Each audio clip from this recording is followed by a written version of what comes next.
थे, हम गए थे, बाबा गोस्वामी जी आए थे कानपुर में, हम गए थे भागवत सुनने। आप जरूर सुनिएगा, अच्छा कमेंट कीजिएगा। आगे हम दिखा रहे हैं, बाबा गोस्वामी कथा सुना रहे हैं, भागवत कह रहे हैं, आप लोग सुन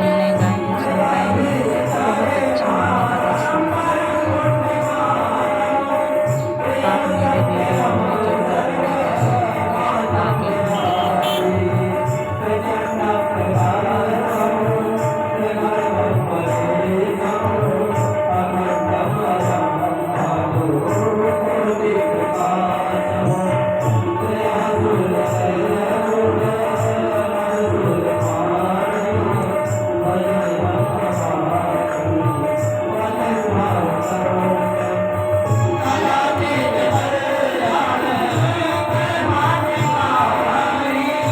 आप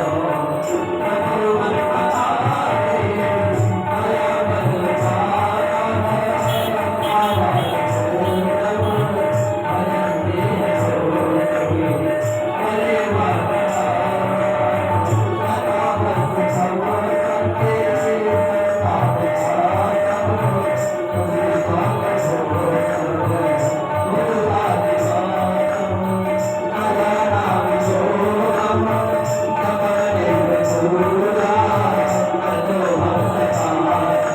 जरूर बने रहिए, आगे हम दिखा रहे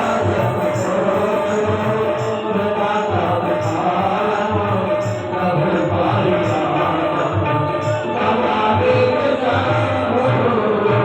बोले हम दूर से बता देंगे। 5 साल के भगवान उंगली पकड़ करके सुदामा को ले जा रहे हैं। बस यही याद रखना, जब जीवन में कष्ट आएगा, तुम्हारा साथ कोई नहीं देगा, उस समय भगवान के दरवाजे खुले रहते हैं, उनकी शरण में चले जाना, किसी दूसरे की परवाह नहीं करना। जीवन में जब कष्ट पड़े तो कहीं मत भटकना, कोई रिश्तेदार, घर परिवार, समाज कोई तुम्हारे काम नहीं आएगा, उस समय केवल भगवान तुम्हारा हाथ पकड़ेंगे। जिस समय सुदामा जी को ले गए, बाबा गोस्वामी जी बहुत बोले वो सामने चले जाए। अब सुदामा जी आगे बढ़े, तो महल के दरवाजे पर एक नहीं दो द्वार। इसी से तो जीवन पार आज भगवान का भजन करना सम्मान चाहिए। और जब सुदामा जी गए, वीडियो जरूर देखिएगा आप। शायद भगवान के किसी भक्त का इतना अपमान भगवान के घर में नहीं हुआ होगा। और आज तक तुमने किसी कथा में किसी कथाकार से ये चरित्र भी नहीं सुना होगा कि सुदामा जी को इस तरह से वहां पर अपमानित किया गया। ध्यान देना, ये तुम्हारे घर के बाहर कोई नेता आ जाए, विधायक आ जाए, तो क्या कहेंगे तुम्हारे नौकर, भैया विधायक जी आए हैं, सांसद जी आए हैं, जीजा जी आए हैं, मामा जी आए हैं, नाना जी आए हैं। पर जब सुदामा गया था तो जो नौकर थे दरवाजे के, उन्होंने जाकर कृष्ण से कहा था।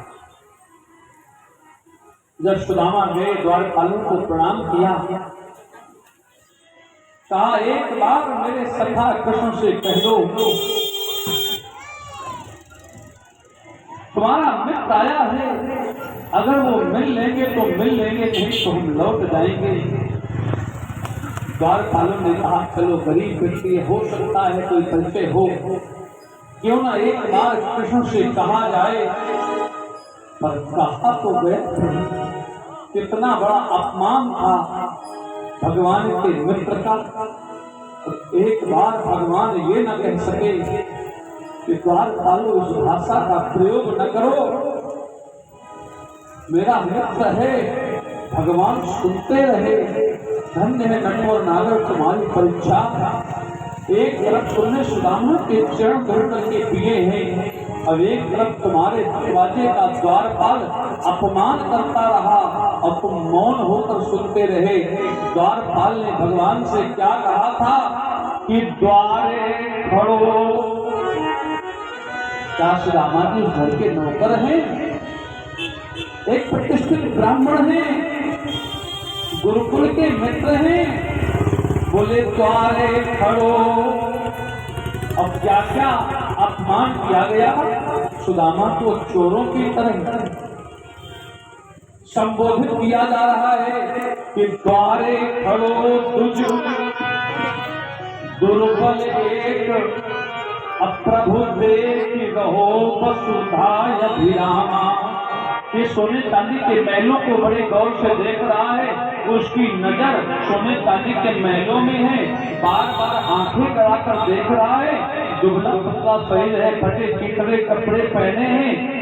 कि द्वारे खड़ो तुझ दुर्बल एक, अतेक चकित वसुधाय अभिरामा। और बोले पूछत दीन दयाल को धाम, आपन नाम बतावे सुदामा।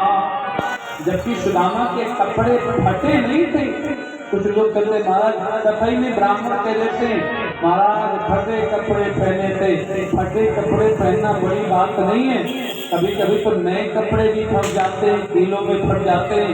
कभी कभी हम लोगों के कपड़े तो गाड़ियों में फट जाते हैं, फट जाते हैं। फटे कपड़े पहनना कोई अपमान नहीं है। दोष तो तब है कि सुदामा फटे कपड़े नहीं पहने थे। सुदामा कौन से कपड़े पहने थे कि धोती फटी। सुदामा की धोती फटी।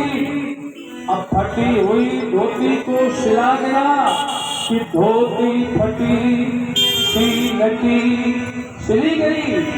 और सिली हुई धोती फिर पहनी गई तो दुपट्टी कि धोती फटी सी लटी दुपट्टी।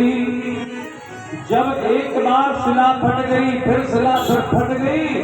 और जब दोबारा सिला तो सिलाई का धागा और धोती का धागा लटाएं बनकर लटकने लगा। कपड़े का नाम खत्म हो गया। ये सुदामा का परिवेश था। धोती फटी सी लटी दुपट्टी, पाम उपाहने की नहीं सामा। अपूछत दीन दयाल को धाम, आपन नामो बतावे सुदामा। भगवान ने कहा द्वारपालो एक बार जाके कह दो कन्हैया से कि तुमसे मिलने के लिए तुम्हारा अनुरोध आया। अरे द्वारपालो, अरे द्वारपालो, कन्हैया से कह दो मिलने सुदामा।